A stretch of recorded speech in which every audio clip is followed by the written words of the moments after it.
유튜브로 읽는 박정희 전기 3권 혁명 전야 반정부로 돌아서는 민심과 군심.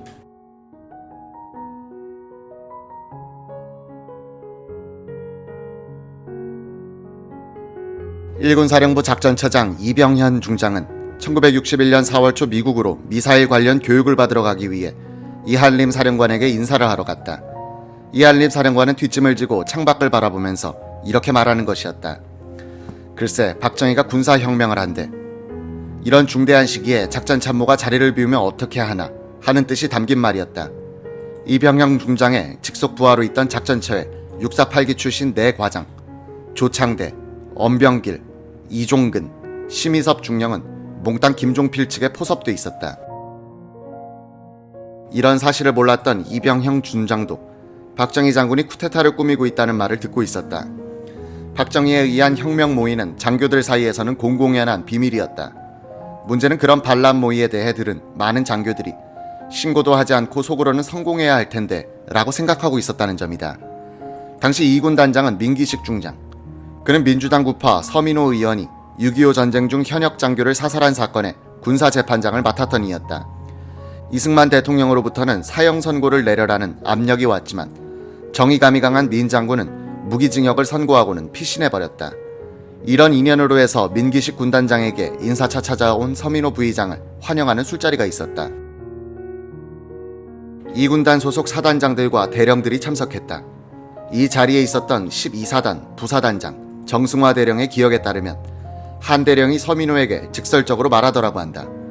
지금 후방에서 일어나고 있는 작태를 보니 머지않아 우리나라는 공산화가 될 것 같군요.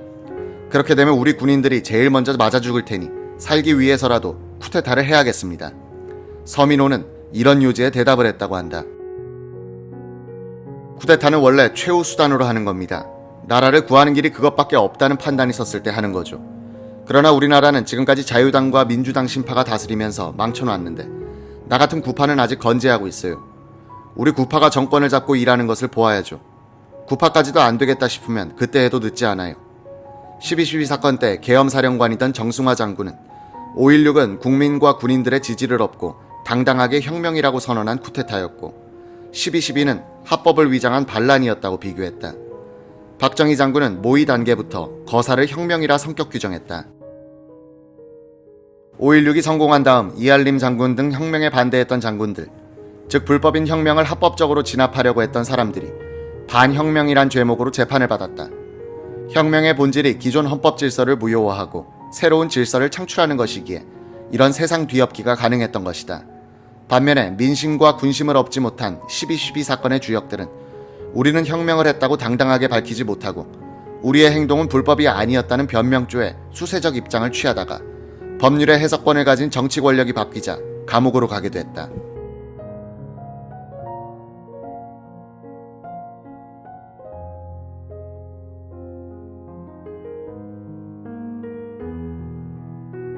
(1961년) 봄으로 접어들면서 장교들이 부대 내 식당에 모여 앉아 식사를 하면서 대놓고 야, 박정희 장군이 쿠데타를 한대 하는 말들을 할 정도였다.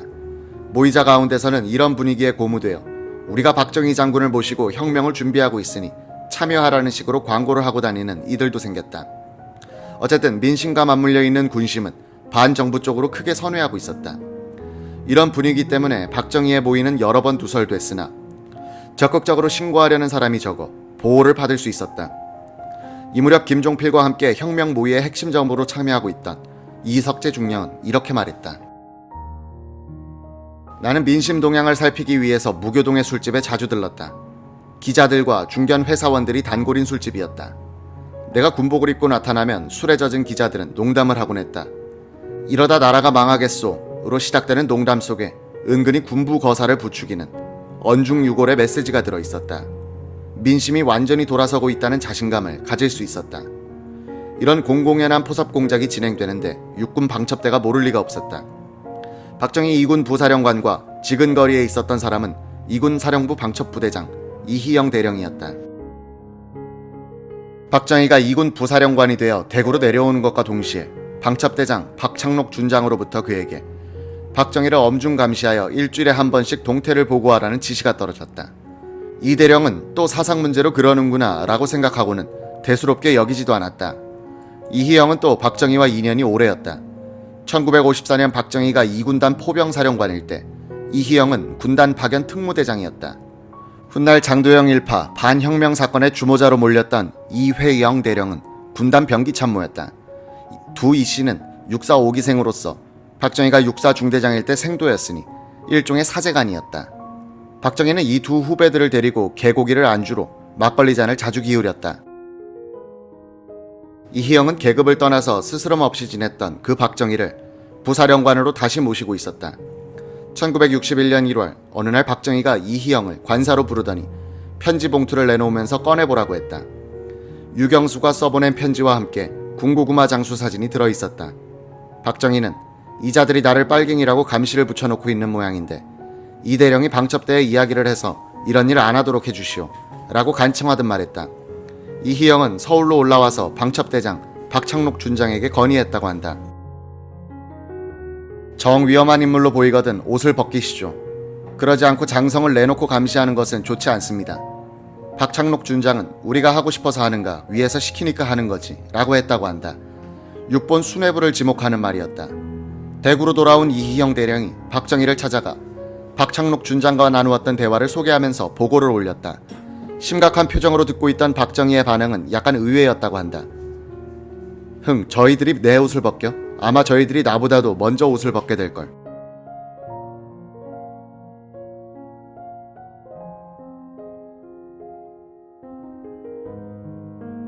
(1961년 1월) 하순 박정희 2군 부사령관은 2군 방첩대장 이희영 대령에게 영천 정보학교에 함께 다녀오자고 했다. 정보학교장은 한웅진 중장. 이 대령은 이때 모르고 있었지만 박, 한 두 사람은 자주 만나 거사 계획을 의논하고 있었다. 박정희는 영천을 오가는 차 중에서 이희영을 한번 떠보려고 했다. 부사령관 승용차 안에서 박정희는 방첩대장 앞에서 할 화제가 아닌 정치 이야기로 시종했다. 우리도 범하식 쿠데타를 해야 합니다. 그래야 나라를 구할 수 있는 것이오. 이 대령 아시겠소? 우리도 범하식 쿠데타를 해야 한단 말입니다. 범하식 쿠데타라뇨? 그게 어떤 식의 쿠데타입니까? 범하식 쿠데타란 군부가 정권을 잡은 다음에 일정 기간 통치하다가 민간 정부에 정권을 넘겨주는데 민간 정부가 군의 의향대로 움직이지 않을 때는 다시 쿠데타를 일으켜서 정권을 잡는 것이에요. 이희영은 이 말을 듣고는 비로소 박정희가 쿠데타를 모의하고 있는 것이 아닌가 하는 느낌이 왔다. 이희영은 방첩대장인 나에게 이런 이야기를 할 정도이면 장도영 사령관하고도 이야기가 된 것이 아닌가 하는 생각도 했다. 그는 기회를 봐서 장도영 사령관이 쿠데타에 대해서 어떤 생각을 하고 있는지 알아보아야겠다고 생각하고 있는 사이 장 장군은 육군 참모총장이 되어 서울로 올라가고 최경록 참모총장이 2군 사령관으로 내려왔다.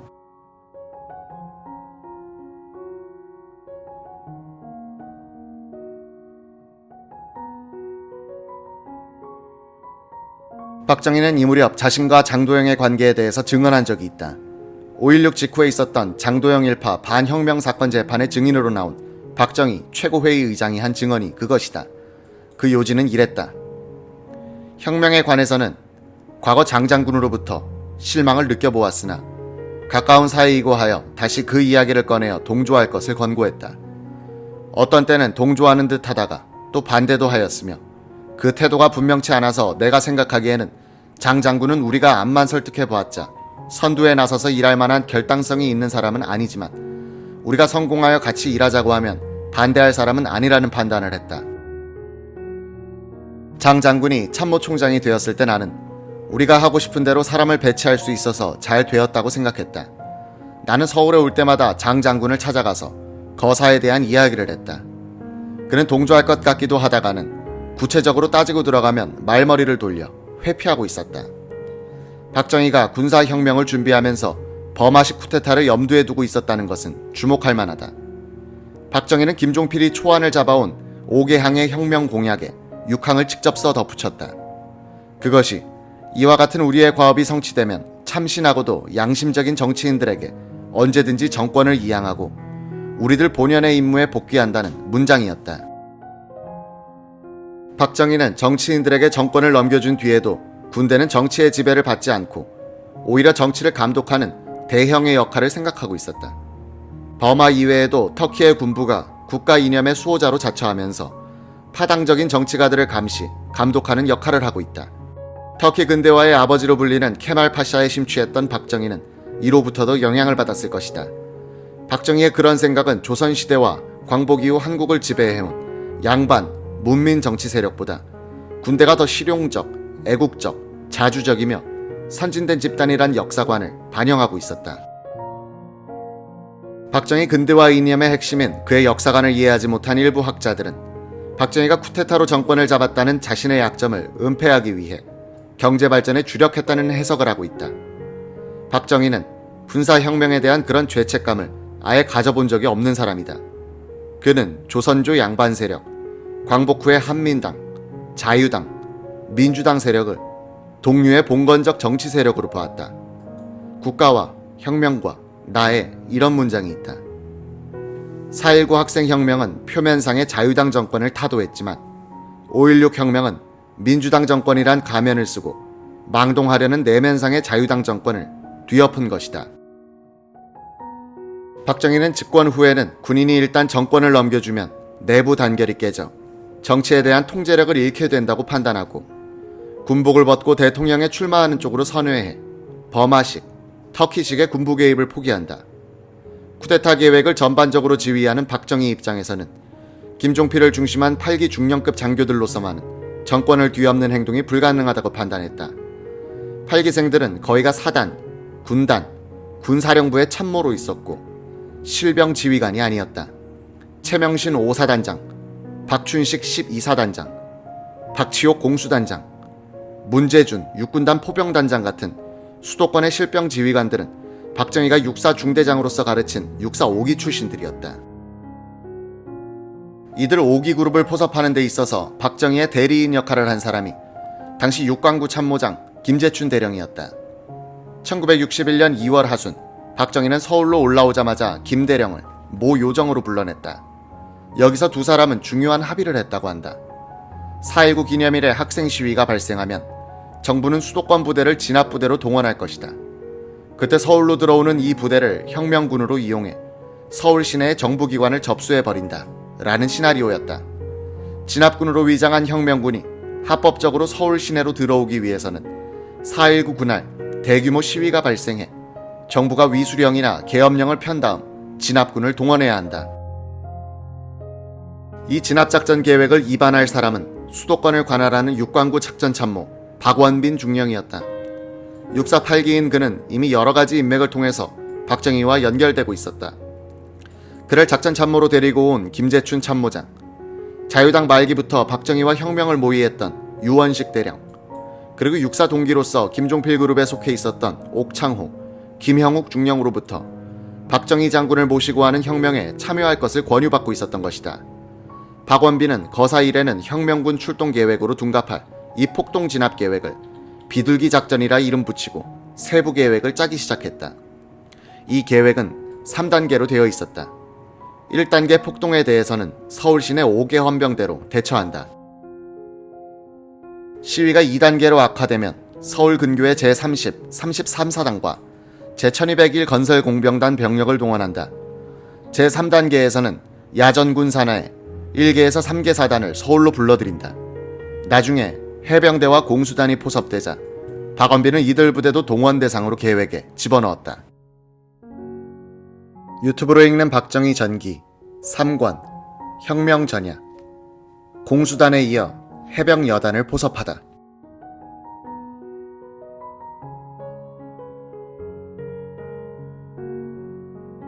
합법을 위장한 혁명군 출동 계획이 될 폭동 진압 비둘기 작전 계획을 짜면서 육광구 작전참모 박원빈은 자신을 신임하는 육광구 사령관 서종철 소장을 속이는 일이 괴롭기도 했다.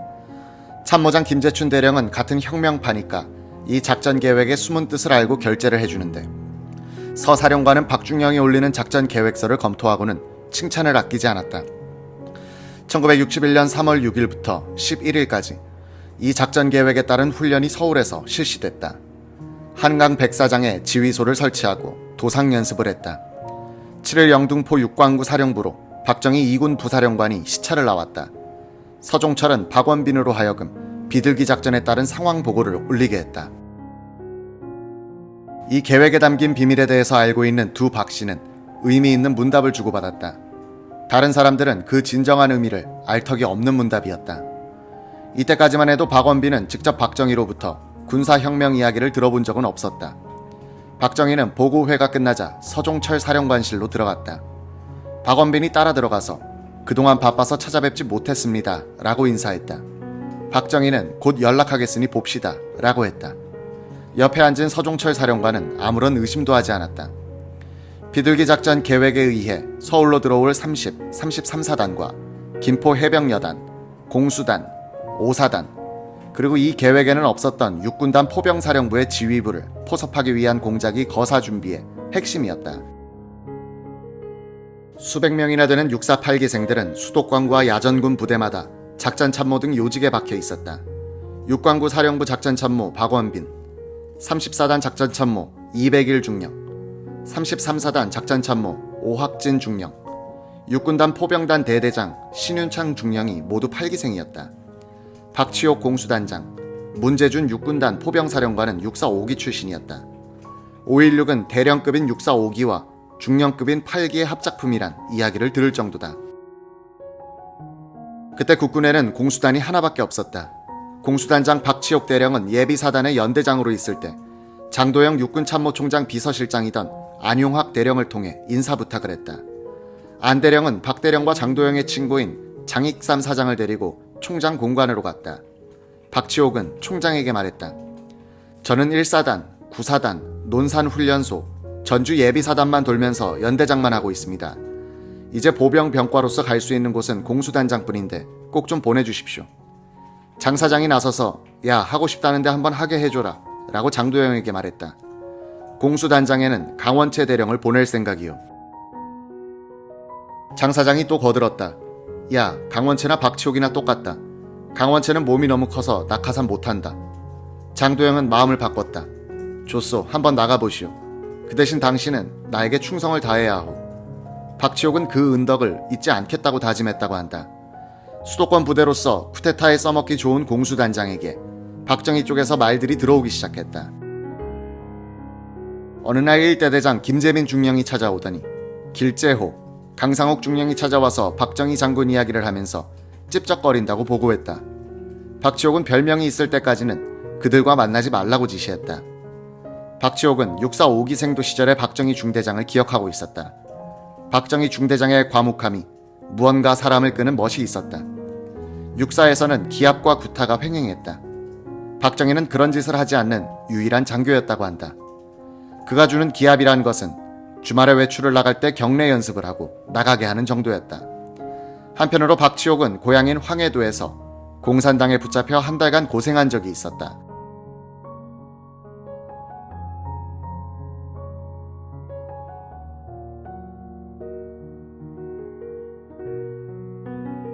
공산당이 싫어서 월남한 그로서는 박정희의 좌익 전력에 본능적인 거부감을 갖지 않을 수 없었다. 오치성 대령과 옥창호 중령이 박치옥을 찾아왔다. 두 사람은 박정희 장군이 한번 만났으면 한다고 전했다. 왜 나를 만나자고 하는지 한번 말해봐. 단장님이 생각하고 있는 그런 문제로 이야기하자는 것이겠죠. 박치옥은 쿠데타 문제로 이야기하자는 것으로 이해했다. 그래도 시큰둥에 있는데 김재민 대대장이 다시 오더니 제 입장이 곤란합니다. 박 장군을 꼭 만나주십시오 라고 간청했다. 그 며칠 후 무교동에 있는 작은 술집으로 박정희를 만나러 갔는데 뜻밖의 645기 동기생인 문재준 육군단 포병사령관이 와 있었다. 김재민과 문재준은 그때 이미 박정희에게 포섭돼 있었다. 세 사람이 둘러앉아 술을 마시면서 오고 간 대화는 대강 이러했다고 박치옥은 기억한다. 동생, 안 할라나? 뭘 말입니까? 숙군 해야 할 것이 아닌가? 해야죠. 우리 같이 해. 각하가 중심입니까? 장도영 장군을 받들고 한다. 장 장군과는 어느 정도 이야기가 되어 있습니까? 그분이 2군 사령관으로 있을 때 이야기가 됐다. 그렇다면 더 이상 바랄 것이 없습니다. 이야기가 잘 되어 술판이 벌어졌는데 박치옥이 이런 건의를 했다. 장도영 총장과의 연락은 제가 맡겠습니다. 박치옥은 이때 박정희와는 동상이몽이었다. 그는 장도영 총장을 추대한 쿠데타를 상상하고 있었던 것이다. 박정희는 장 장군과의 연락은 가급적 내가 하겠다고 했다.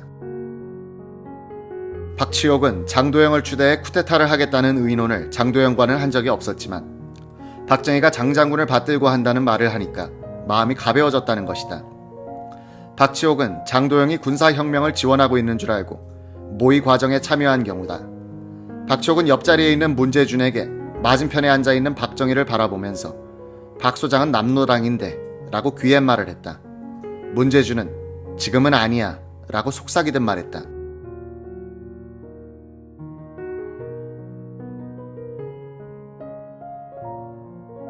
박지옥 공수단장이 박정희 소장과 술을 마시고 있는 자리에 자주 들락날락하는 점퍼 차림의 사나이가 있었다. 박지옥은 남자가 웬 술시 중인가 하고 생각해 박 소장에게 물었다. 내 조카 사위 아닌가?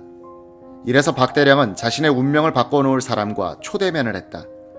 김종필은 포섭한 장교들과 박정희가 직접 접촉하는 것을 제안했다. 그 자신이 주로 대구로 내려가서 처삼촌에게 보고하고 지침을 받아오곤 했다. 1961년 3월 10일 김종필 중령은 옥창호 중령과 함께 대구로 내려갔다. 두 장교는 육본 점령 계획, 수도권 부대 지휘관 포섭 계획에 대한 지침을 받고 올라왔다. 3월 13일 강화도 남산장이라는 음식점에선 새 해병 장교들이 만나고 있었다. 김포에 주둔하는 해병여단 소속 부연대장 조남철 중령, 대대장 오정근 중령, 인사참모 최용관 소령이 나누는 밀담은 해병대 단독 쿠데타 계획이었다. 이들은 오는 4월 15일을 거사일로 정하고 특공대를 편성하는 한편 군인들을 의식화하기 위해 외부 인사들을 초청, 반공 강연을 많이 갖기로 했다. 이들은 사회가 돌아가는 데 대한 울분을 이기지 못하고 무모한 쿠데타 계획을 추진하고 있었다. 이때 해병여단장은 부임한 지 한 달쯤 되는 김윤근 준장이었다. 그는 만주군관학교 제6기로 박정희보다는 4년 후배였다.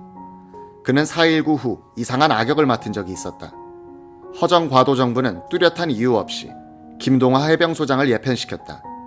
3.15 선거 전에 박정희와 쿠데타를 모의했던 김동화는 행정소송을 제기했다. 김성은 해병대 사령관은 행정참모부장이던 김윤근을 시켜 김동화로 하여금 행정소송을 취하하도록 권해보라고 했다. 김동화는 만주군관학교 1기생으로서 박정희보다 1년 선배였다. 말솜씨가 좋은 편이 아닌 김윤근 준장은 귀찮을 정도로 자주 찾아가서 후배인 나의 난처한 입장을 동정해서 행정소송을 취하하도록 만드는 작전을 폈다. 자주 찾아가다 보니 이야기는 한담이나 방담으로 흘렀고 김동화는 과격한 우국 충정을 토로하곤 했다. 군부가 나서서 기울어가는 나라를 바로잡아야 한다는 김동화의 주장에 대해서 김윤근은 군부가 나서야 별로 뾰족한 수가 없지 않습니까? 하고 반박하고 싶었으나 선배의 기분을 건드릴까봐 장단을 맞춰주곤 했다. 김동화는 후배의 이런 태도를 쿠데타에 동조하는 것으로 이해했다. 김동화 장군 집을 자주 찾아가던 김윤근은 그곳에서 만군 선배 박정희를 몇 번 만났다. 그의 우국 방담도 매우 과격했다. 군부가 나서서 썩어빠진 정당과 정치인들을 싹 쓸어버리고 정치를 바로잡아야 한다는 것이었다. 1961년 1월 하순 김윤근은 김포 해병 여단장으로 발령을 받았다. 후임자에게 업무 인계를 하고 있는데 김동화 장군이 집으로 와달라는 연락을 해왔다. 가보니 박정희 2군 부사령관이 대구에서 올라와서 그를 기다리고 있는 게 아닌가. 박정희는 여보 김 장군 정말 축하합니다. 하늘이 우리 일을 도와주시는 겁니다. 김 장군만 믿소 라고 했다. 김윤군은 속으로 이거 일이 난감하게 되어가는구나 라고 생각했으나 그렇다고 나는 군부가 정치에 개입하는 것을 반대합니다 라고 말할 용기가 나지 않았다. 그 대신 감사합니다 라고 답했고 그러니 하늘이 돋는 일에 찬동하는 사람이 되고 말았다.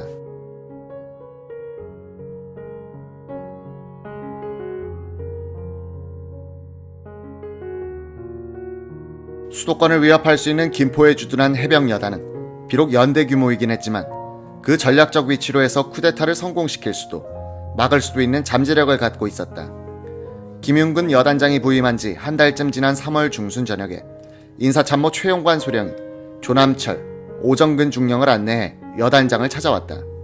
세 사람은 합세해 우국충정의 말들을 쏟아놓기 시작했다. 이 암담한 시국을 보고 있을 수만은 없지 않은가.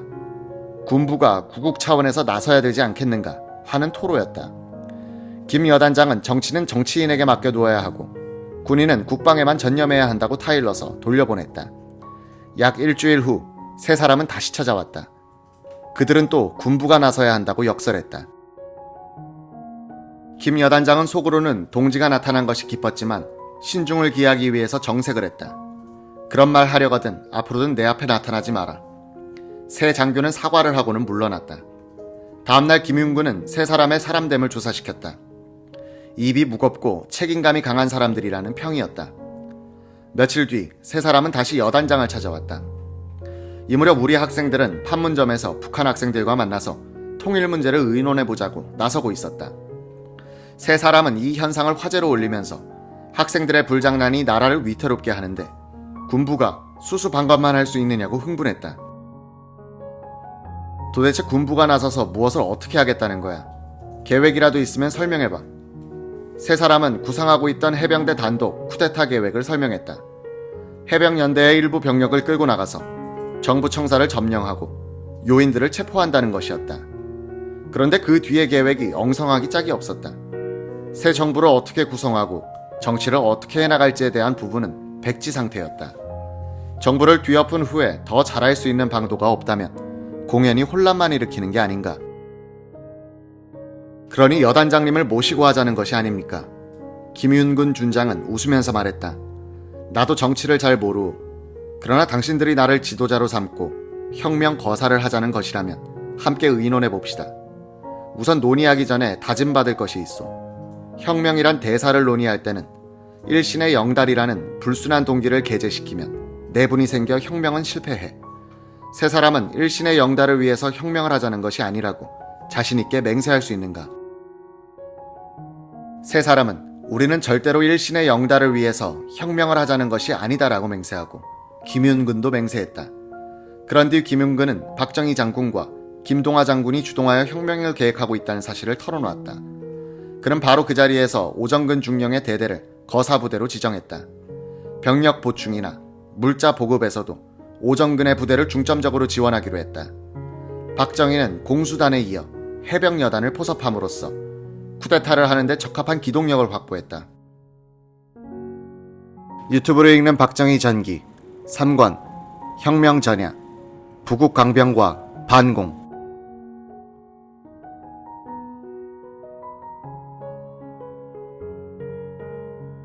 박정희 혁명 계획의 핵심은 1961년 4월 19일 혁명 1주년 기념일에 대규모 시위가 발생할 것이고, 이를 진압하기 위해서 수도권의 부대들이 폭동 진압에 동원되면 이미 포섭한 장교들에 의해서 이 부대가 쿠데타군으로 돌변 정권을 전복시킨다는 것이었다.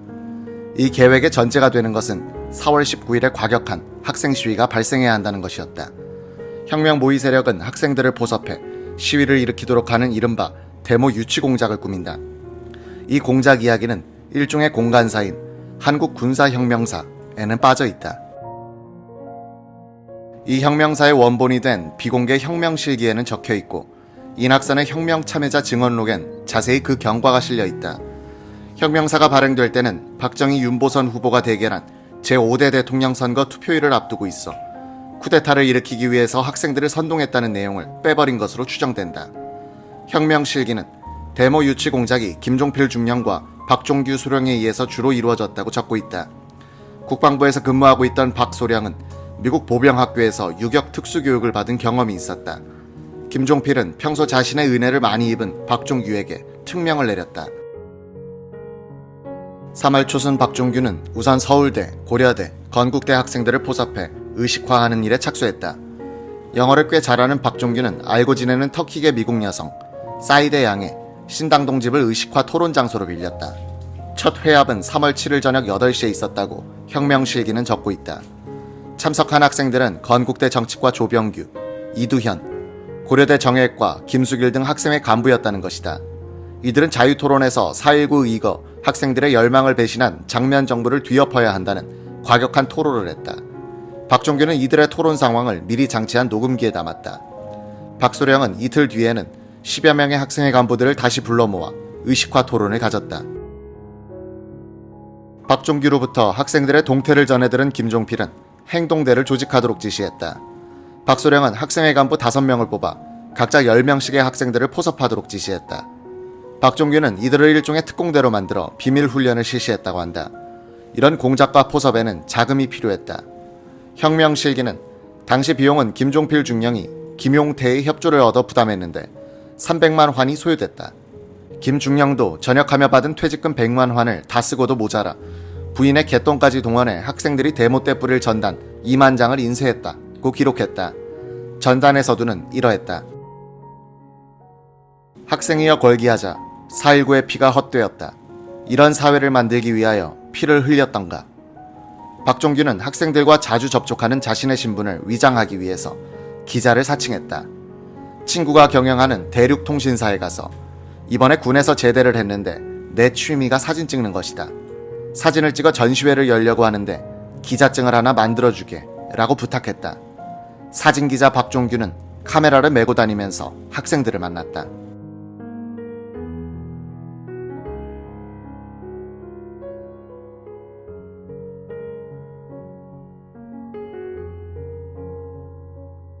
(4월 19일을) 거사일로 잡은 혁명 주체들은 이즈음 조직 확대와 전검을 서두르고 있었다.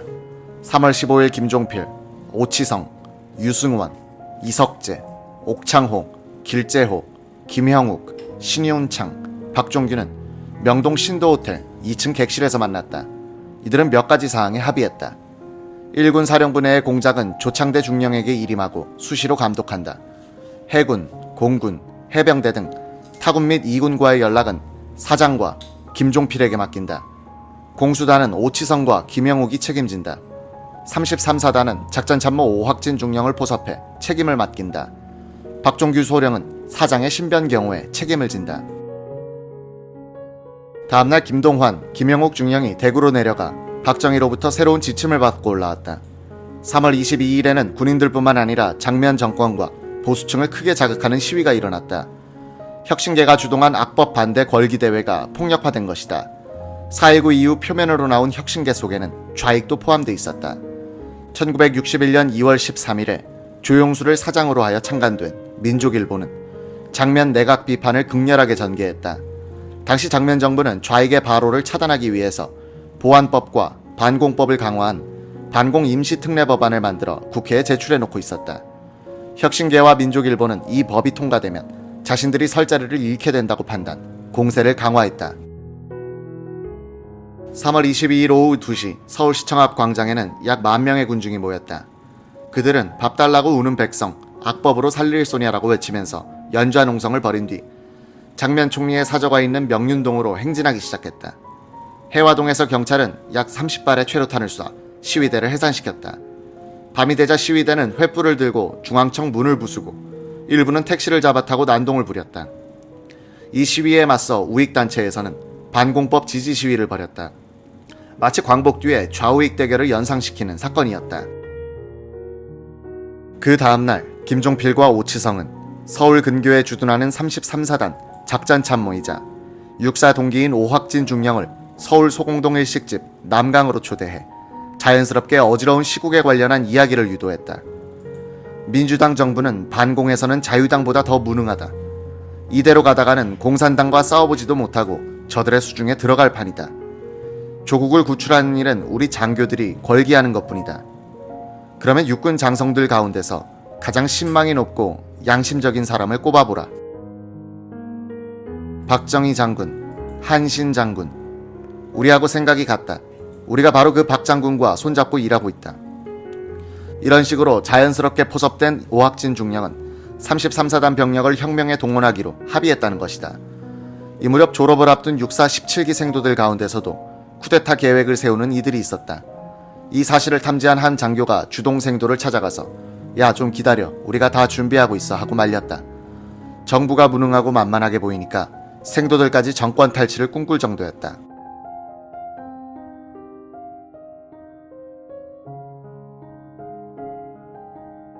(1961년 4월 7일) 저녁 서울 명동 양명빌딩 4층 강상욱 중령 집으로 수십 명의 장교들이 모여들었다. 4월 19일을 거삿날로 내정했던 박정희 소장은 포섭한 주체 세력 전체 회의를 소집한 것이다. 많은 영관 장교들은 이날 비로소 박정희 소장과 처음 만났다. 비공개 자료 5.16 혁명실기는 이 자리에 참석한 사람들의 명단을 이렇게 기록해 놓았다. 박정희 소장, 김재춘 대령, 이병엽 대령, 오치성 대령, 유승환 대령, 박치옥 대령, 문재준 대령, 김재민 중령, 김종필 예비역 중령, 김영욱 중령, 옥창호 중령, 길재호 중령, 이석재 중령, 김동환 중령, 신윤찬 중령, 정문순 중령, 조창대 중령, 김용건 중령, 박원빈 중령, 강상욱 중령, 이백일 중령, 오학진 중령, 박순권 중령, 최홍순 중령, 정치갑 중령, 홍종철 대령, 이지찬 중령, 이낙선 소령, 차지철 대위. 5.16 거사가 성공한 이후 이들 29명 가운데선 한 사람의 대통령, 3사람의 중앙정보부장, 2명의 대통령 경호실장, 7명의 장관과 국회의원이 배출된다. 이날 회의에서는 4월 19일을 거사일로 결정한 것 외에 몇 가지 중요한 방침을 확정했다. 혁명지휘부의 구성을 작전반, 행정반으로 나누고 작전 책임자는 박원빈, 행정 책임자는 이석재 중령으로 삼았다. 박정희 소장의 명을 받들어 행정관과 연락할 담당자는 오치성 대령, 작전 연락은 강상욱 중령. 이들 두 반을 통합해 조정하는 임무는 김종필에게 주어졌다. 1군 사령부의 조직은 조창대 중령에게 맡기기로 했다. 조직이 확대되어 보안의 필요성이 한층 높아졌으므로 앞으로의 회합은 반 중심의 소규모로 하기로 했다. 이틀 뒤 명동 신도 호텔에서는 작전반 회의가 열렸다. 연락장교 강상욱은 박정희의 지시를 전달했다. 중앙청, 반도 호텔, 방송국, 송신소, 육본 등 주요 시설의 점거 계획을 만들고 공수단 병력으로서 총리와 장관 등 정부 요인들의 체포 계획을 세우라는 지시였다. 아울러 가두방송과 전단 공중살포 계획 수립도 지시했다. 행정반은 그동안 이석재 중령이 중심이 되어 계속해왔던 혁명정부의 권력구조 및 정책안의 작성에 박차를 가하는 한편 국민, 학생, 재향군인, 유엔군 사령관에게 보내는 메시지 작성에 골몰했다. 전국 학생에게 고함이란 제목의 글은 거사의 명분을 배신당한 4.19 혁명 정신을 되살리는 것에 두었다.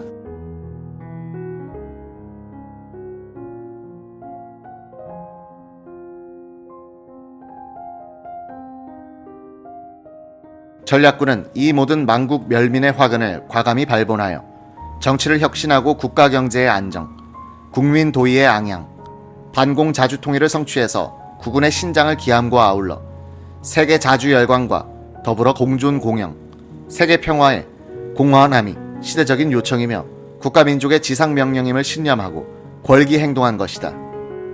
행정반장 이석재 중령은 한때 고시 공부를 한 적이 있어 그 법률 지식을 아주 요긴하게 쓸 수 있었다. 그는 도서관을 누비고 신문을 참고하며 명치유신 등 외국의 혁명 사례들을 연구했다. 4월 초 그는 서울대학교로 한태연 교수를 찾아갔다.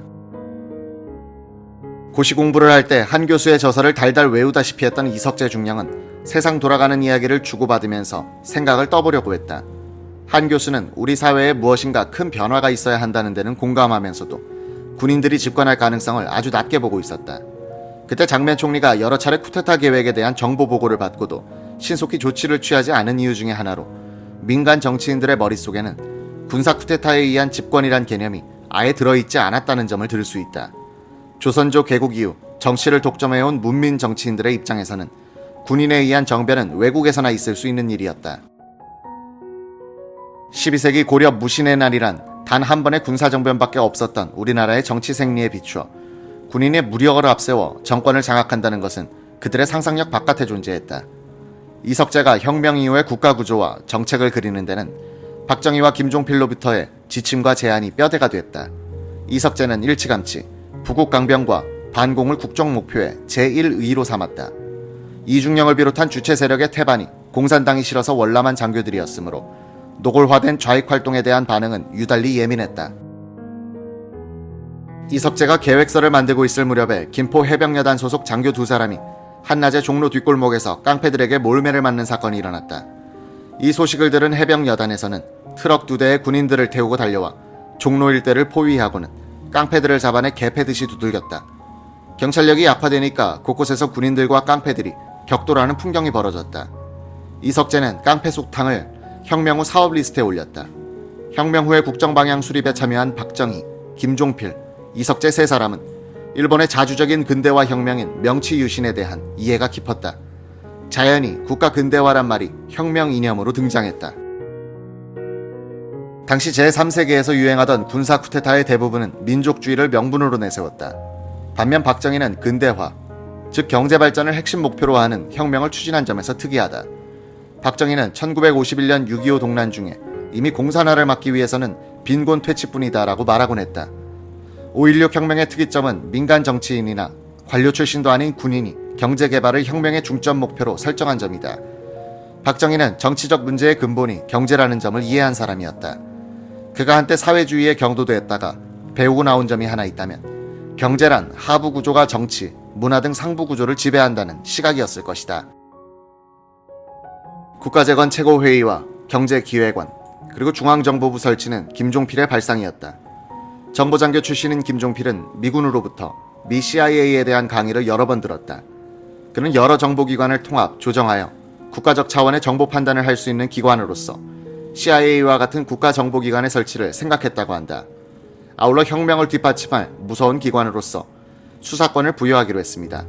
혁명이 끝나고 민간 정부가 세워질 때는 수사권을 분리시켜 FBI와 같은 기구를 만들고 국가안전에 관한 수사를 전담시킬 생각이었습니다.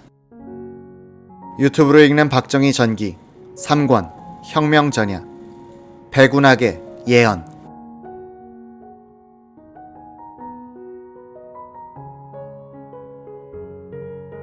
행정반장으로서 혁명 성공 후에 국정 방향을 짰던 이석재는 육군 중령이 신문 기사와 도서관에서 수집한 짧은 지식을 바탕으로 혁명 정부의 전략과 계획을 수립했으니 그 수준이 어느 정도인지는 짐작이 갈 것이라고 고백했다. 행정반에서 연구된 사안들은 보고서로 작성하여 박정희 장군에게 보고하고 한부는 이석재 중령이 보관했다. 참고 자료는 즉시 불태웠다. 이석재는 혁명이 성공하면 헌법의 기능을 정지시키고 임시헌법을 공포하기로 마음먹었다. 임시헌법안을 검토하는 자리에서 김종필이 차관직에 군인을 임명해 민간인 장관을 끌고 국정을 개혁하는 발상을 제안했다. 차관은 국무위원이 아니기 때문에 강력한 국정 운영이 어렵지 않을까 하는 반론이 많았다. 김종필이 제시한 국가재건 최고회의란 명칭에 대해서도 최고회의라고 하니까 공산국가에서나 즐겨 쓰는 용어 같네 라는 반응이 있었다. 이석재는 민주당에서 수립하고 있던 경제개발 5개년 계획안을 구해보려고 했으나 실패했다. 이석재의 기억에 따르면 박정희는 혁명준비 단계에서부터 외자 도입에 의한 경제개발과 일본의 역할에 대해 생각을 하고 있었다고 한다. 이석재는 박정희와의 이런 대화를 소개하고 있다. 박정희, 국가를 지도하려고 마음먹은 사람들은 우선 두 가지 문제에 근본적인 대안을 가져야 합니다. 우선 국민들이 배고프지 않게 밥을 먹이고 그 다음에 나라를 자기네 힘으로 지키게 하는 것이 통치의 근본입니다. 이석재, 각하, 국가 근대화란 뭐를 어떻게 한단 말입니까? 박정희, 이론상으로는 복잡하고 나도 잘 모릅니다. 하지만 쉽게 해석하자면 농업사회를 뜯어고쳐서 공업화를 추진한다는 정도로 생각하면 이해가 쉬울 거요. 우리나라 인구가 3천만인데 언제 농사를 지어서 국민들의 배를 불리겠소? 농토에 매달리는 농민들을 공장으로 끌어내서 소득을 높여주는 국가 시스템을 잘 연구해 봅시다.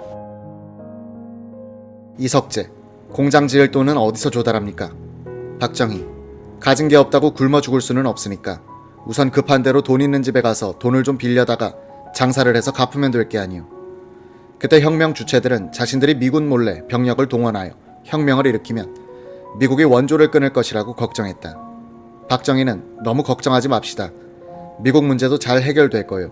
앞으로는 일본이 있잖소 라고 했다고 한다. 이석재가 5.16 거사일까지 검토하여 보고서로 작성한 혁명정부 정책안의 제목은 대강 이러했다.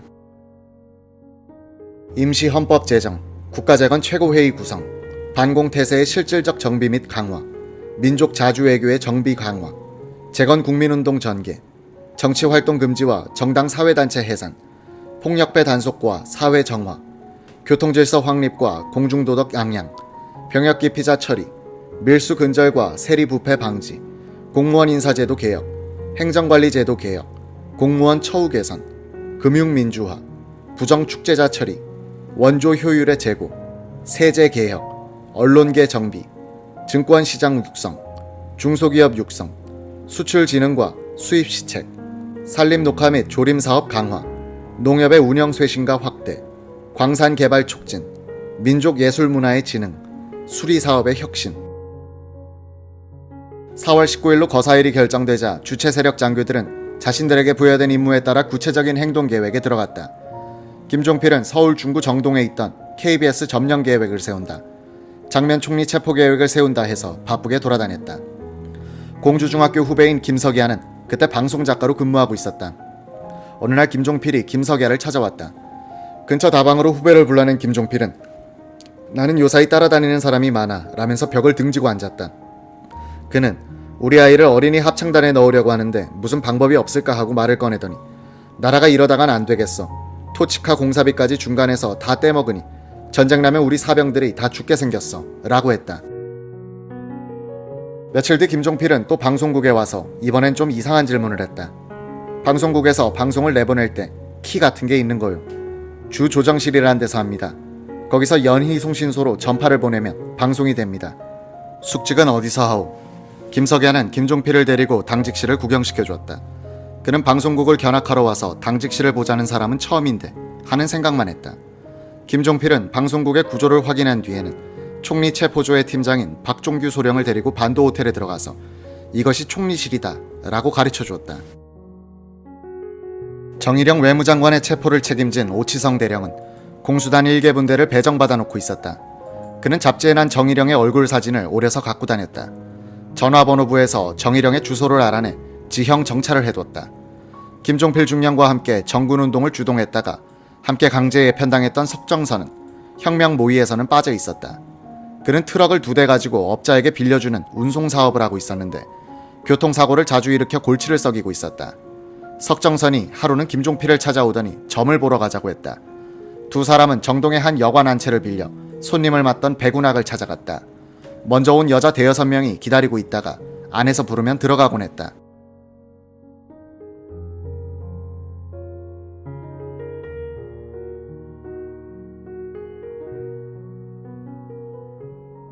석정선이 불려 들어가고 김종필은 문 밖에서 기다리게 됐다.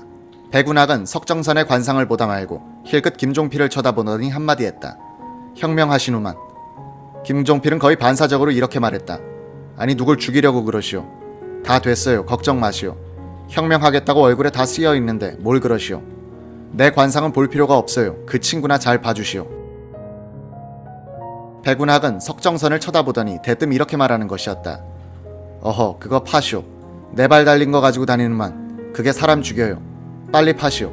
옷은 이렇게 입고 왔지만 당신네들 중령 아니면 대령인데 아직 관록을 먹고 살 사람이니까 자동차 같은 거 손대지 마시오.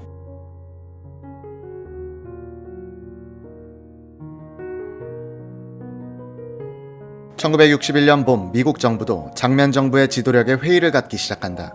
서울에 와 있던 미국 원조기관 유솜의 부원장 휴디 팔리는 한국의 부패와 유솜의 정책에 대해 환멸을 느끼고 사표를 제출한 뒤 워싱턴으로 돌아갔다. 유솜의 상급기관인 국제협력처는 팔리의 사표 수리를 보류하고 당신의 의견을 보고서로 만들어 국무부 관리들과 토의해보자고 했다. 팔리는 1961년 2월 현재 한국의 상황이란 제목의 보고서를 제출했다. 이 보고서는 3월 6일 케네디 대통령의 안보 담당 특별보좌관 대리인 로스토 박사에게 전달됐다. 보고서는 장면 정부의 독직, 부패, 무능이 한국을 위기로 몰고 가고 있는데도 미국 정부는 수수방관하고 있다면서 오는 4월 19일 혁명기념일에 대중의 불만이 폭발할 가능성이 있다고 경고했다. 팔리 부원장은 또 대통령의 특사를 한국에 급파하고 친서를 전달하는 등 긴급 대책이 필요하다고 건의했다. 팔리의 이 보고서는 워싱턴 관가에 경보를 울렸다. 3월 15일 대통령 직속인 국가안보회의 요원 로버트 W. 코먼은 로스토 박사 앞으로 이런 유지의 메모를 보낸다. 한국 문제의 본질은 다음과 같다. A. 자원과 기술이 부족한 빈곤한 나라. B. 견뎌내기 힘들 정도의 군사비 지출. C. 민주정부의 경험 부족에 기인한 부패의 확산. D. 민족주의적 열정의 부상과 좌절감. 한국 문제의 본질은 경제난이다. 다음 10년간 미국 정부가 취해야 할 조치로서 한국군의 상당한 감축도 검토해 볼 만하다. 감군으로 남은 미국 예산을 한국 경제 발전에 투입할 수 있을 것이다. 이날 로스토 박사는 케네디 대통령 앞으로 짤막한 보고서를 올려 한국 문제에 대한 관심을 환기시켰다. 이 보고서의 결론 부분에서 로스토는 이런 건의를 했다. 한국에 대한 우리의 많은 원조는 한국이 세 번째로 추락하는 것을 막는 데 쓰여야 할 뿐 아니라 한국을 전진시키도록 하는 데 쓰여야 한다. 이승만 정권이 퇴진한 다음 한국 사회에는 이런 전진에 우리와 함께 동참할 만한 세력이 생겨났다. 이 세력은 그러나 우리의 반대 세력으로 변할 수도 있다. 각하께서는 이 문제로 러스크 국무장관과 한번 대화를 나눠보는 것이 좋을 것으로 판단됨. 한국의 위기 상황에 대한 워싱턴 관가에 관심이 갑자기 높아진 것을 반영하여 정보기관들도 움직였다. 미국 CIA의 주관하에 국무부, 국방부, 육해공군, 그리고 합참의 각 정보기관이 참여한 가운데 한국 상황에 대한 종합정보판단서가 3월 21일에 작성됐다. 특별국가정보판단서라고 불리는 이런 보고서는 장기적인 정책 수립에 참고가 되는 중요한 문서다. 이 문서는 다가오는 4.19 혁명 기념일에 일어날지도 모르는 폭력 시위에 대한 우려를 깔고 장면 정부의 대처 능력을 검토하고 있다.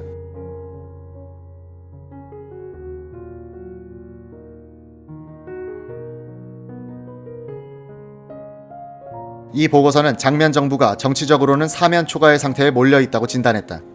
민주당의 내분과 그에 따른 분당, 민주당 내의 분열, 무책임한 언론의 가혹한 정부 비판, 공산당의 선동, 학생 노동자, 제대 군인들의 개혁 부진에 대한 불만 등으로 해서 집단 시위와 대중 집회가 한국 사회의 일상적 현상이 되었다는 것이다.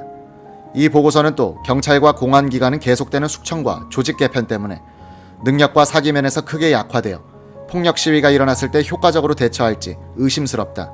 군대를 동원하더라도 군은 시위군 중에게 발포하는 것을 주저할 것이다 라고 분석했다.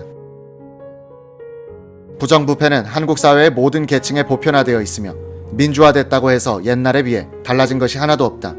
현재의 공무원 봉급으로는 아무리 부패 추방 운동을 벌여도 해결되지 않을 것이다. 이 보고서는 정치적 위기의 뿌리에는 경제 문제가 있다고 분석했다. 연례적인 식량 부족에다가 1월에만 물가가 10%나 오르고 실업률은 약 20%에 이르렀다. 올해 대학과 전문학교를 졸업한 4만 5천 명의 취업 문제가 사회 불안을 심화시킬 것이다. 이 보고서는 결론적으로 인화물질은 많다. 계획되거나 우연한 계기에 의해서 이 인화물질을 폭발시키면 파괴적인 폭력 시위가 일어나 중대한 위기 상황을 맞게 될 것이라고 예측했다. 이 보고서는 그러나 확률상으로는 그런 폭력 시위가 일어날 가능성이 한 해 전의 4.19 혁명 때와 비교하면 낮다고 했다. 지난해처럼 많은 사람들을 흥분시킬 만한 주제가 없고 정부가 공개적으로 그런 사태에 대처하겠다고 선언했으므로 이번 4.19 기념일은 무사히 지나갈 것 같다고 예상했다. 4월 1일 러스크 국무장관은 국무부의 극동 담당 차관보로 내정된 메카나기 주한미국 대사에게 전문을 보내 한국 사태에 대한 좀 더 원초적인 문제를 제기한다. 러스크는 이런 요지의 분석을 했다. 20세기 후반 아시아 나라들의 젊은 층과 지식인들은 지금까지는 그냥 아시아적인 병폐로 넘어갔던 독직, 부패, 권력자의 친인척 바로를 묵인하지 않을 것이다. 현 정권에 실망한 이들은 공산주의의 독재성과 인명 경시 풍조까지도 애써 무시하면서 공산주의자들의 엄격성과 집념을 높게 평가하고 그들의 유혹에 빠질 위험성이 있다. 한국 정부는 언론의 비판에 너무 신경을 쓰고 있다. 정부는 젊은 층에게 희망을 줄 만한 생활 수준 향상 부문에서의 가시적인 성과를 보여줘야 한다. 만약 근시안적인 세력이 집권하고 이들이 다시 쫓겨나고 하는 혼란이 일어난다면 통일을 외치는 목소리가 높아져 한국을 공산주의자들의 함정에 빠뜨릴 가능성도 있다. 4월 11일 메카나기 주한미국 대사는 러스크 장관에게 보낸 한국 정세에 대한 보고문에서 장면 총리의 지도력을 신랄하게 비판했다. 장면 총리의 박력 없는 지도력은 그의 인간성을 반영하는 것으로서 바꾸기가 힘들다. 장면 총리와 측근들은 준 비상사태 하에서는 상투적인 정치로서는 문제를 해결할 수 없음을 알아야 하는데 그러지 못하고 있다. 지난 몇 달 동안 장면 총리와 장관들은 기근으로 고생하고 있는 지역을 한 번도 찾아가지 않았다. 우리는 여러 차례 장면 총리에게 충고했다. 자신의 패거리나 서울의 정치판으로부터 벗어나 국민들의 문제를 동감하고 그들의 이익을 대변하는 지도자로 바뀌어야 한다고. 장면 총리는 젊은 층을 많이 등용해야 하는데 동양적인 서열의식 때문에 이것이 어렵다. 한국의 30대 층은 그 위의 세대와 사고방식이 크게 다르다. 이들 젊은 층이 사회의 지도층으로 등장하면 독직과 부패를 척결하는 데 도움이 될 것이다. 유튜브로 읽는 박정희 전기 3권 혁명 전야 엇갈리는 박정희와 장도영의 증언.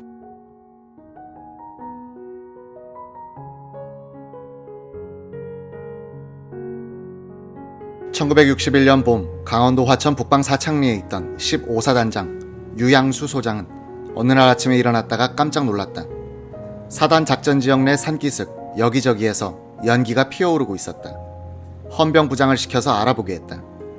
민주당 정권과 결탁한 업자가 도청으로부터 벌목 허가를 받아 수출 굽고 있습니다. 이런 보고를 받은 유 소장은 세상의 작전 지역 안에서 무슨 짓이냐 라고 호통을 치고는 업자들을 쫓아내버렸다. 부대 매점의 납품 가격을 조사해 보았더니 시중의 시세보다 비쌌다. 불쌍한 군인들을 상대로 이런 폭리를 취하는 납품업자가 누군지 알아보았더니 양조장 업자 출신 민주당 국회의원이었다. 유양수 소장은 납품 가격을 내리지 않으려면 철수하라고 했다. 민주당 의원이 말을 듣지 않자 납품을 금지시켰다. 주미 한국대사관에서 무관으로 3년간 근무하고 돌아와서 사단장이 되었던 유양수 소장은 군내에선 온건하고 합리적인 사람으로 정평이 나 있었다. 그도 민주화가 몰고 온 자유라는 것이 부패의 자유이자 자유의 부패가 아닌가 하는 회의가 들었다고 한다. 정치적이지 않은 일선 사단장들조차도 사석에서 모이면 이런 정권을 뒤엎어야 해 라고 울분을 터뜨리고 있었다는 것이다. 4월 중순 유양수 소장은 장도영 참모총장에 의하여 육본 작전참모부 차장 및 전쟁계획 통제관으로 발탁돼 서울로 갔다. 당시 미 8군은 우리 육군에 대해서 전쟁계획을 만들도록 강력하게 요구하여 유 소장이 그 책임자로 뽑힌 것이다. 그는 육군회관 앞마당에 천막을 쳐놓고 작업을 하던 중 5.16을 맞아 다른 일을 맡게 된다.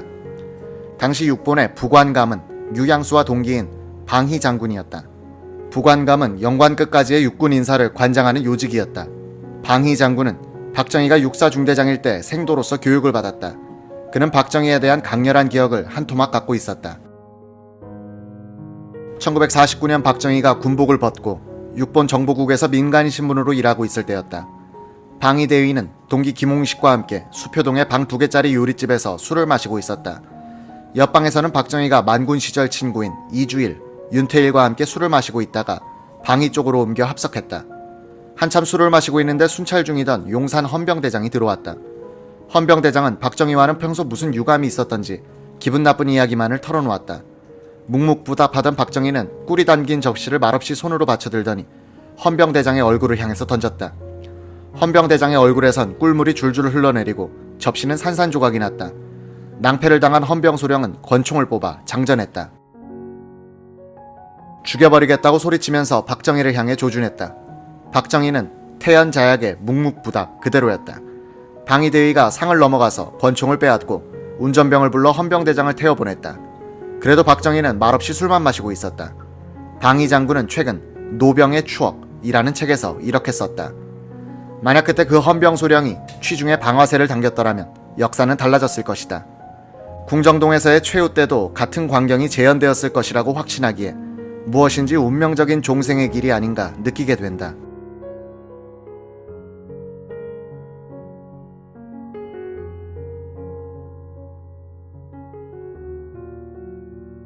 박정희 장군에 대한 이런 체험을 가진 방희 장군은 사회가 혼란해지자 그가 생각났다.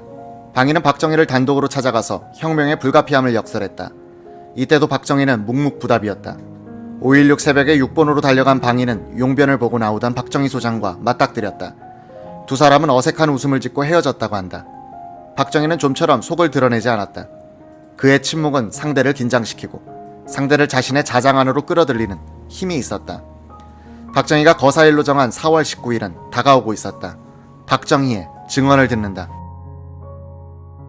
4월 10일경이라고 생각되는데 그때는 상당히 계획이 진전된 때인데 우리가 논의하여 기록해놓은 혁명위원회의 구성, 정부기구의 개편, 임시헌법 등을 녹취기재한 서류를 장도영 장군에게 보이며 4.19가 무사히 넘어가겠느냐, 무슨 일이 있지 않겠느냐 등의 이야기를 한 끝에 그 서류를 장 장군에게 교부하고 돌아왔다.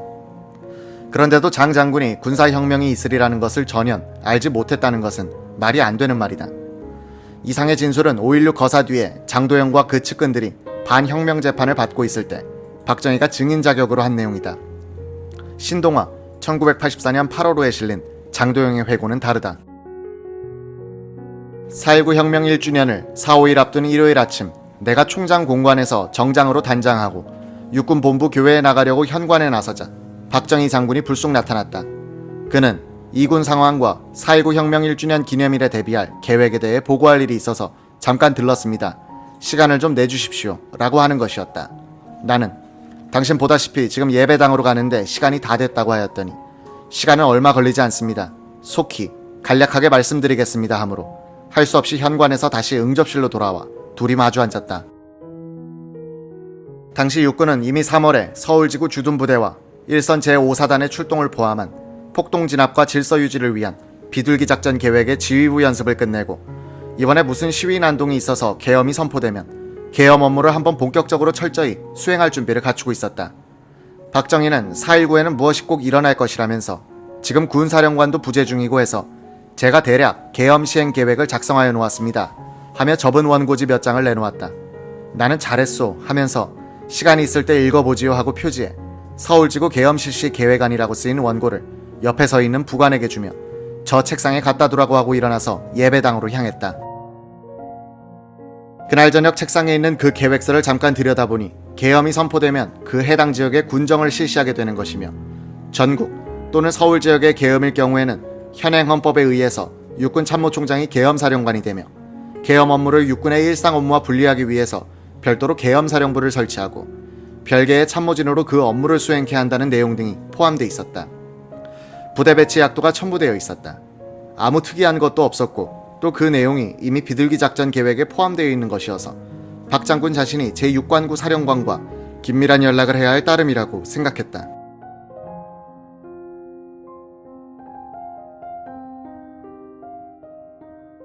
박정희 소장이 장도영 총장에게 혁명 계획서를 건네주었느냐의 여부에 대해서 두 사람의 증언은 타협이 불가능할 정도로 상반된다. 두 사람 중 한 사람은 거짓말을 한 것이다. 김종필 전 총리의 최근 증언은 이렇다. 4월 중순에 처삼촌인 박 소장이 부르더니 혁명 계획서 좀 가져와 라고 하더란 것이다. 뭐 하시게요? 장도영 총장에게 이것 좀 보여야겠어. 여러 가지 이유로 장 총장이 선두에 서 주었으면 좋겠는데 설득을 좀 했으면 해. 뭘 믿으시고 이걸 내보여줍니까? 재고하실 수 없겠습니까? 장도영 총장하고 나는 이야기할 수 있는 사이야. 나한테 맡겨. 날 믿고 줘. 김종필은 내키지 않았지만 부대 동원 계획, 혁명 공약, 취지문 등 서류를 꺼내드렸다고 한다. 되받아 오시는 겁니다. 그냥 놓고 오시는 게 아니라 보고 달라고 하셔서 갖고 오셔야 합니다.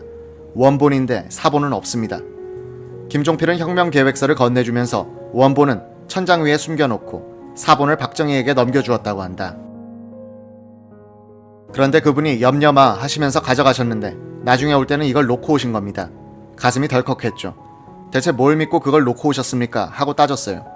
그걸 좀 보고 충분히 생각한 뒤에 답할 테니까 내일까지 좀 달라는데 안 줄 수 있나? 그리고 그렇게 믿지 못하는 사람이라면 이야기할 필요가 없지 않나? 라고 하셔요. 박 장군께선 장도영 총장이 그걸 읽어보고 어떻게 하는가에 따라서 우리 계획을 변경할 수도 있지 않나? 는 취지로 말씀하시더군요. 하지만 나는 그날 저녁에 잠을 못 잤어요. 그 계획서는 돌아오지 않았습니다. 김종필 전 총리는 이렇게 덧붙였다. 장도영 총장은 그때 박정희 장군이 추진하는 혁명 계획 이외에 미국 측이 추진하던 정권 전복 계획에도 관심을 두고 있었습니다. 미국 측은 그때 공작원들을 불러와서 장도영 총장을 내세워 장면 정부를 쓰러뜨리는 공작을 하고 있었어요. 장도영 총장은 우리와 미국 측 양쪽에 다리를 걸치고 있었으니 마음을 정하지 못한 것이죠. 미국 측의 공작 사실은 혁명이 성공한 뒤에야 정보부에서 밝혀낸 겁니다. 그래서 제가 미국 공작원들을 추방해버리고는 없었던 일로 하기로 당시 미국 대사와 합의했어요. 당시 648기 그룹의 핵심인 오치성 대령은 김종필에게 박정희 장군에게 녹음기를 들여 장도영 총장과의 대화를 녹음해 오도록 하는 것이 어떻겠냐고 말한 적도 있다고 한다. 박정희는 김재춘 대령 등 측근들에게도 장도영 총장에게 혁명 계획서를 갖다 주었다는 이야기를 했다. 따라서 박정희 측근들은 장도영이 그 문건을 받아보지 않았다고 하는 해명을 믿지 않고 있다. 장도영은 1988년 월간조선과의 인터뷰에서 필치로 보니 내가 받은 것은 박정희가 쓴 비둘기 작전 계획서였지 김종필 씨의 글씨가 아니었다고 말했다. 물론 미국이 자신을 미는 쿠데타 공작을 하고 있었다는 주장도 부인했다. 장도영의 해명 중 납득이 잘 가지 않는 부분이 있다. 장도영의 설명이 사실이라면 통상적인 비둘기 작전 계획을 왜 박정희가 직접 가져와 교회로 나가는 총장을 굳이 붙들어 두고 보고했을까 하는 의문이 남는 것이다. 이 쟁점은 장도영이 박정희의 모의를 어느 정도 알고 있었는가를 판단하게 해주는 문제다. 혁명 전후의 흐름 속에서 사실관계를 종합적으로 판단할 때 장도영의 주장을 그대로 받아들이기가 힘든 부분이 너무 많다. 당시 서울지구 방첩대장은 이희영 대령이었다. 그는 이군 사령부 방첩대장으로 있을 때 박정희로부터 버마식 쿠데타를 하자는 제의를 받은 적도 있었으니 서울로 올라온 뒤에는 박정희 소장을 더욱 예의주시하고 있었다. 그는 군내의 족청계 장교들도 쿠데타를 모의하고 있다는 첩보, 족청계로 지목된 박병권 소장과 박정희가 비밀 회동했다는 첩보도 들어와 이를 확인한다고 바빴다. 이희영은 4월 중순부터는 박정희 소장과 김종필을 중심으로 한 쿠데타 계획에 대한 확실한 정보를 수집하여 이철이 방첩부대장에게 보고했다고 말했다. 장면 총리와 친한 한창우 경향신문 사장이 선물한 독일제 녹음기로 648기 장교들의 모의를 녹음한 적도 있다고 했다.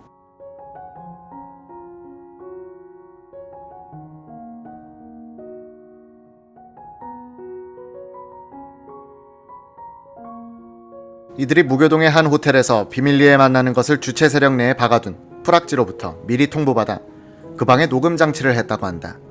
이희영 대령도 리시버를 끼고 녹음 내용을 들어본 적이 있었다. 모의에 관한 정보를 방첩대에 제공해준 장교는 5.16 거사 뒤에 고위직으로 출세했다고 하는데 이희영은 그의 이름을 밝히길 거부했다. 이희영의 서울지구 방첩대는 박정희가 4월 19일을 거사일로 잡고 있다는 첩보까지 입수했다는 것이다. 문제는 이런 보고를 상부로 올려도 박정희 일당을 잡아넣어라는 지시가 내려오지 않았다는 점이다. 자연히 장도영 총장이 박정희 소장 그룹과 짜고 쿠데타를 추진하고 있다고 판단하기도 했다. 총장이 비호하고 박정희 소장이 지휘하는 쿠데타 모의라는 정보로 해서 방첩대는 과감한 수사를 할 수 없었고 혁명 주체 장교들은 안심하고 모의에 참여했다. 정보를 활용할 줄 아는 박정희는 이때 장태화를 통해서 장면 정부 측에 대한 정보 공작을 하고 있었다. 장태화는 1949년에 박정희와 함께 6본 정보국 이용문 국장 아래서 문관으로 근무한 적이 있었다. 장태화의 형은 박정희와는 대구사범 동기였다. 장태화는 정치정보 수집이 전문이었고 정계에 발이 넓었으며 뛰어난 시국 감각을 갖고 있었다. 1952년 부산 정치 파동 때는 이용문 박정희가 이종찬 당시 육군 참모총장을 업고서 추진하던 이승만 정권 전복 계획에도 깊숙이 관여했다. 박정희는 5.16 혁명을 준비하면서 장태화로부터 시국 관련 정보를 정기적으로 보고받고 있었다. 비공개 혁명 실기에 따르면 1961년 3월 박정희는 장태화에게 2가지 임무를 부여했다고 한다. 이쪽의 활동이 정보기관에 노출되지 않도록 역정보를 흘리는 일과 정보기관이 어느 정도로 이쪽 사정을 파악하고 있는가를 알아서 보고해달라는 것이었다. 장태화는 평소 친하게 지내던 치안국 특정과 정보분실장 최난수를 만나 족청계 쿠데타설을 흘렸다. 장면 총리와 가까운 신부와 국회의원을 만나서도 같은 역정보를 띄웠다. 당시 장면 총리, 경찰, 군 정보기관에 들어간 족청계 쿠데타 첩보는 많았지만 실체가 없는 과장된 것이었다. 역정보로 띄운 족청계 쿠데타설로 박정희 측에 대한 당국의 정보 수집 활동 노력은 분산됐다.